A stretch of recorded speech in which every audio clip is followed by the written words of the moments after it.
Lalu tiang akan menjawab nanti akan berurut ya, nggih. Pertama, tiang akan mulai cerita bahwa jumlah lembaga SD kita tiang yang tercatat di Dinas Pendidikan dan Kebudayaan awal tahun 2023 sejumlah 609 sekolah tiang SD. Dan ada, nah yang 609 niki dibagi dua. Yang SD negeri jumlahnya 575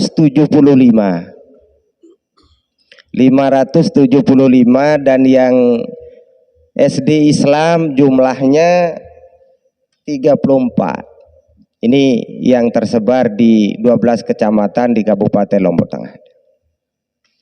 Nah, tadi pertanyaannya Pak Ketua mengatakan apakah anggota tadi nggih?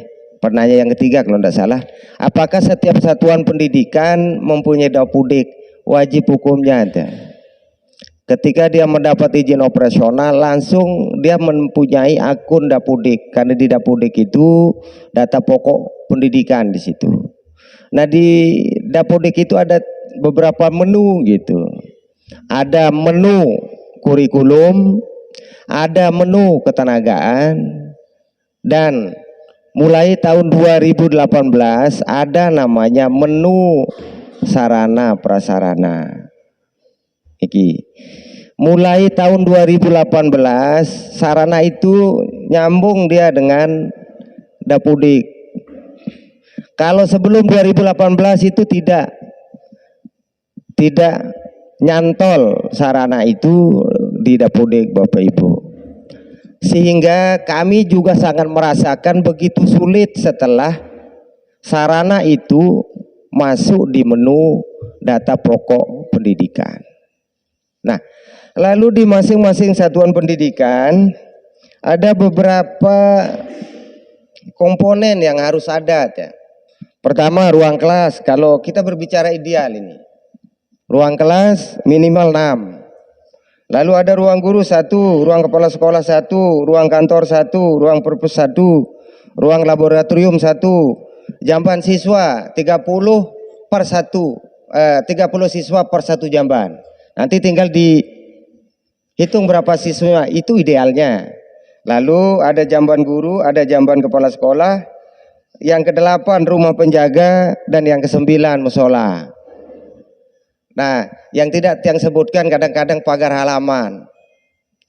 Nah, dari 9 yang tiang sebutkan tidak semua ya, tidak semua bisa didanai dengan dana DAK. Tergantung peraturan yang berlaku pada tahun anggaran berjalan. Niki Pak Pembina ada. Ini yang kami rasakan. Dulu hanya ruang kelas, tapi tahun berikutnya berubah aturannya. Tidak serta-merta semua yang ada di dalam satuan pendidikan itu semua boleh diusulkan dalam dana dapudik gitu kan. Sesuai dengan anggaran yang berlaku. Nah, lalu berbicara masalah data dapudik untuk sarana ini, saudara-saudaraku yang hormati, ada edaran menteri kapan boleh menginput. Seperti contoh yang akan ambil mundur untuk kegiatan tahun 2024 ini biasanya pertengahan Februari tahun 2023 ini sampai dengan biasanya 1 bulan dia waktunya itu menginput data sarana. Lalu bagaimana kalau tidak menginput? Berarti tidak butuh. Nah, itu modelnya kalau di kementerian ya. Nah, lalu sebelum masuk ke sana yang akan cerita kriteria sekolah yang kategori rusak itu ada rusak sedang, ringan, ada rusak sedang, dan ada rusak berat. Nah, kalau atapnya, kapnya biasanya ini secara general gitu. Kalau dari kapnya langsung ke atas itu kategori rusak ringan. 0 sampai 33%, tapi realnya kan nanti tim teknis. Nah, ketika ada retaknya ke tembok, cerah-cerah marahin buat bulu dan retak-retak niki, itu sudah masuk kategori rusak sedang. 34 sampai dengan 66%. Nah, ketika ada retaknya langsung sampai ke pondasi, dah karena nyeleng atau penting, itu sudah masuk kategori rusak berat. Lalu ini ada pembagiannya. Yang diintervensi melalui dapodik yang dikirim melalui Krisna dan langsung masuk ke Badan Perencanaan di pusat dan diintervensi oleh Kementerian Pendidikan dan Kebudayaan Jakarta itu adalah ada 2, rusak ringan dan rusak berat. Bukan, rusak ringan dan rusak sedang. Kalau yang berat itu adalah intervensi PUPR. Itu model intervensinya. Nah, yang langsung juga akan menjawab apakah bagaimana membantu. Tadi Pak Pembina mengatakan berbusa-busa, itu masih pada model yang dampingi batur-batur kepala sekolah dan operator pada saat interval waktu itu. Aneh bagaimana kondisinya, karena yang bisa membuka data dapodik hanya sekolah saja, kita di dinas hanya sebagai pemantau, tapi pada interval waktu itu kita dampingi apa yang kurang dan seterusnya. Cuman kadang-kadang yang juga menyalahkan juga teman-teman di satuan pendidikan itu, kadang-kadang dia sadu munparan kalau mau roboh atapnya itu masuk ke berat ya, kadang-kadang ini salih datang sekolah karena padahal tetipak masih ringan tamu, karena itu adalah kriteria untuk konstruksi, bukan kita yang buat. Nah, bisa jadi dia ganti. Nah, setelah itu setelah diupload pada interval waktu yang sudah tadi itu tahu intervensi karena itu sudah ranahnya Krisna, dan kebetulan Krisna itu yang mampu memantau adalah yang di Bapeda di bagian perencanaan. Nah, setelah sampai Bappenas baru digodok sesuai dengan APBN, baru masuk ke kementerian lembaga. Kita di dinas itu hanya bisa memantau, tidak bisa mengganti. Kita hanya bisa memantau, apalagi mau mengganti. Banyak mengatakan diganti dinas, tidak. Kalau sudah masuk Krisna aja, kadang-kadang ini tenyengar waktu di kementerian itu. Iya model ya. Lalu mengapa belum dapat fasilitas? Padahal sudah didampingi. Nah, pertanyaan inilah yang mengundang barangkali kadang-kadang sekolah yang bagus dia dapat dan berturut-turut ya, gitu. Nah, kenapa? Karena tadi yang cerita itulah kondisinya. Itulah mekanismenya. Kenapa tidak dapat? Ya, pertama mungkin. Karena saya bisa bermungkin saja. Karena apa? Karena yang tidak bisa pantau setiap hari dapodik itu, dapodik sekolah, karena dapodik kan ada di sekolah. Tidak ada di dinas dapodik sekolah itu. Kenapa dia tidak dapat? Hanya kita bisa mengatakan mungkin saja. Prosentase yang dimasukkan kan kita panggil per kecamatan nanti. Siapa tahu di sekolah lain itu yang kondisinya sama kapnya yang rusak, tapi di SDA itu 30% umpamanya. Nah, di sekolah C itu 29, kemungkinan yang bisa naik grade itu yang 30.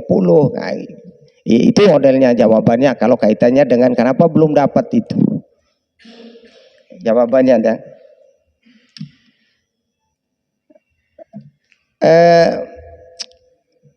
Pertama itu kadang-kadang ini perkiraan gitu ya. Karena pada saat kita dampingi, nah cuman saya cerita ini SMP. Tapi antara SD SMP sama dia modelnya. Cuman maksud yang selama ini tiang belum mendampingi SD. Kemarin rencananya kita dampingi, tapi tiang masuk ke bidang sudah lewat, sudah cut off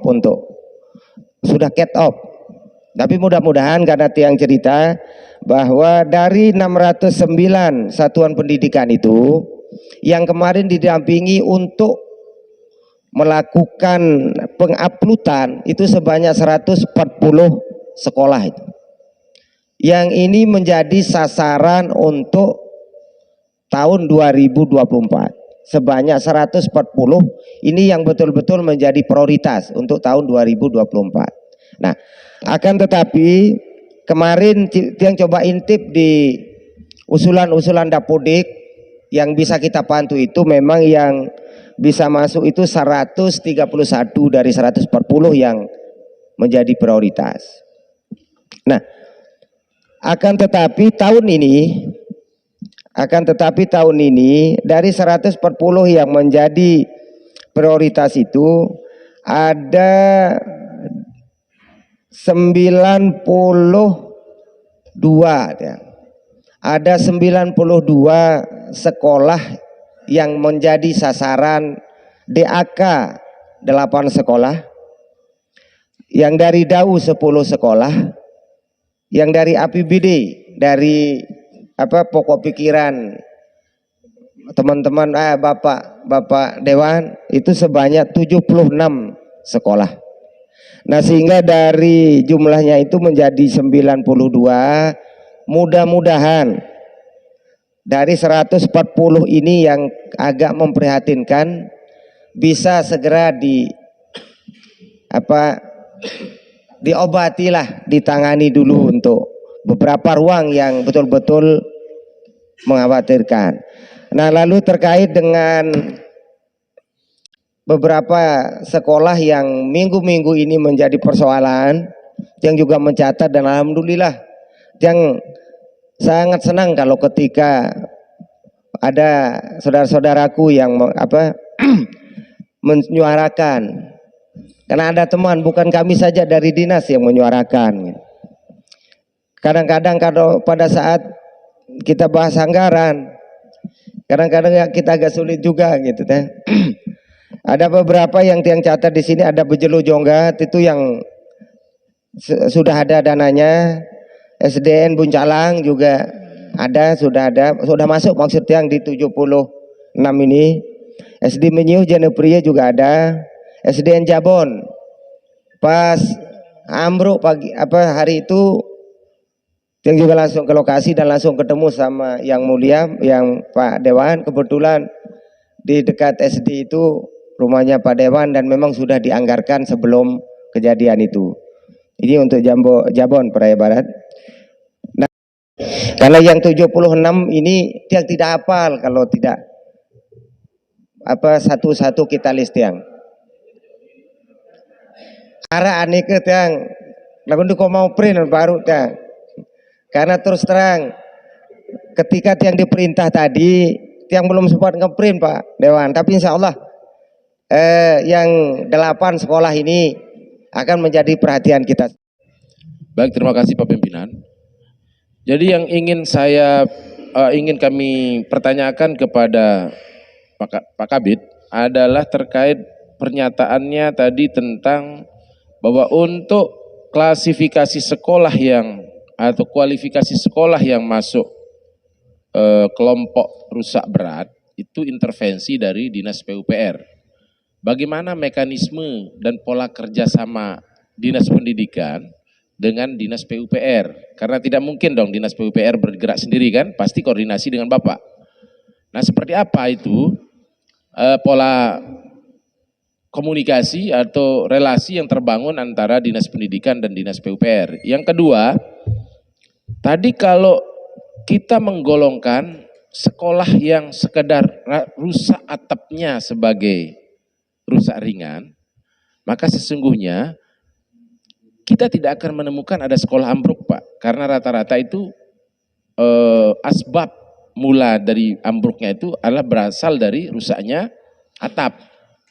Nah, ini maksud saya, bagaimana bisa Dinas Pendidikan kemudian kalau memang data seluruh sekolah ada di Bapak tentang beberapa jenis dan klasifikasi sekolah-sekolah yang masuk kategori ringan, rusak sedang dan berat tadi itu. Nah, kita belum mendapatkan data secara jelas tadi dari Bapak tentang secara umum saja Bapak gambarkan tentang berapa jumlah SD, berapa jumlah SD Islam dan seterusnya. Tetapi tadi tidak pernah kami mendapatkan informasi dari Bapak tentang yang sesuai dengan apa yang diinginkan oleh kawan-kawan kasta tadi itu. Dari data yang Bapak pegang, berapa jumlah sekolah yang masuk kategori rusak ringan, berapa rusak sedang, dan berapa rusak berat. Nah, ini yang kita mau tahu. Jangan beralasan karena data Dapodik tidak ada di dinas. Tetapi setidaknya kan ada namanya monitoring, evaluasi, pengawasan yang pasti Bapak lakukan secara berkala, secara kontinu gitu kan. Tidak mungkin sporadis. Ketika ada masalah saja kemudian baru Bapak mendapatkan laporan, kan tidak mungkin begitu. Data-data sekolah itu pasti Bapak punya. Bukan hanya nominal sekolah SD, kalau itu Bapak tidak perlu cerita, saya sudah tahu, kami sudah tahu. Tetapi sekarang yang kami minta berdasarkan dari fakta yang terjadi hari ini terkait begitu banyaknya sekolah-sekolah setingkat gedung-gedung sekolah setingkat SD ini yang di wilayah kita ini banyak sekali yang ambruk. Nah, kalau tadi pengklasifikasian Bapak, pengkategoriannya itu berdasarkan misalnya hanya rusak atapnya, masuk dia kategori rusak ringan. Nah, kok bisa ada sekolah ambruk gitu loh maksud saya. Nah, kalau menunggu, kalau seperti alur birokrasi yang Bapak katakan tadi, ini butuh intervensi dari Dinas PUPR, maka saya meyakini ini adalah bagian dari birokrasi yang memang dipersulit gitu maksud saya. Ya, sehingga wajar saja kemudian ada laporan sekolah-sekolah yang harusnya masuk kualifikasi rusak berat menjadi laporannya rusak ringan. Barangkali seperti itu. Karena apa? Karena seperti yang Bapak katakan tadi, ada tugas dan tanggung jawab sebenarnya yang menjadi sekolah yang seharusnya adalah leading sektor dari Dinas Pendidikan justru menjadi tanggung jawab Dinas PUPR. Ya, tentu Bapak pegang regulasinya, pegang aturannya soal itu. Nah, maksud kami, kalau memang seperti itu, tolong jelaskan ke kami. Seperti apa Bapak melaporkan misalnya ada sekolah-sekolah yang masuk kualifikasi berat ke Dinas PUPR untuk segera diprogramkan atau dianggarkan perbaikannya. Seperti apa?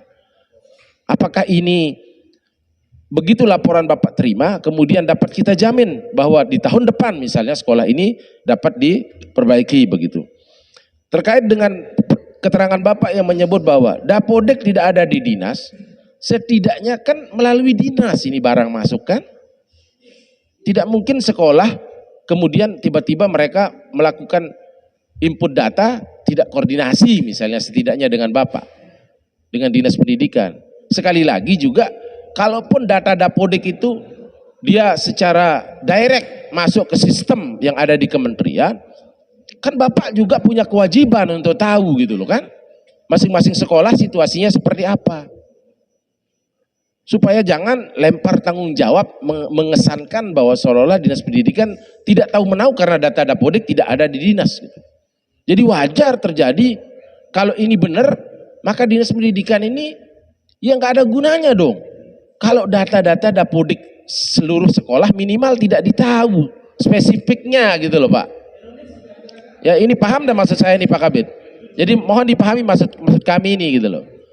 Jadi kan dari berbasis data Dapodik itulah kemudian Bapak bisa melakukan evaluasi. Nggak bisa dong Bapak tiba-tiba ujuk-ujuk seluruh sekolah hari ini langsung dikunjungi, kan enggak. Tentu berbasis data itu Bapak bicarakan. Nah, baru kemudian melakukan monitoring, evaluasi untuk menentukan skala prioritas tadi itu.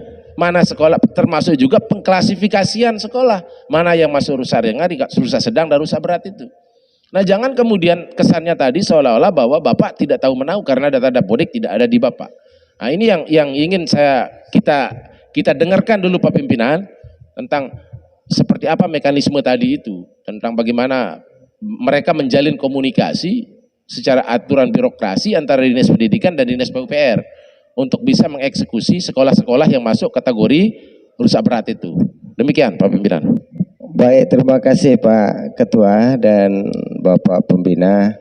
Memang tadi yang cerita secara umum memang tadi tentang bagaimana pengusulan terkait dengan input data sarana di Dapodek, dan itu tadi memang seperti itu.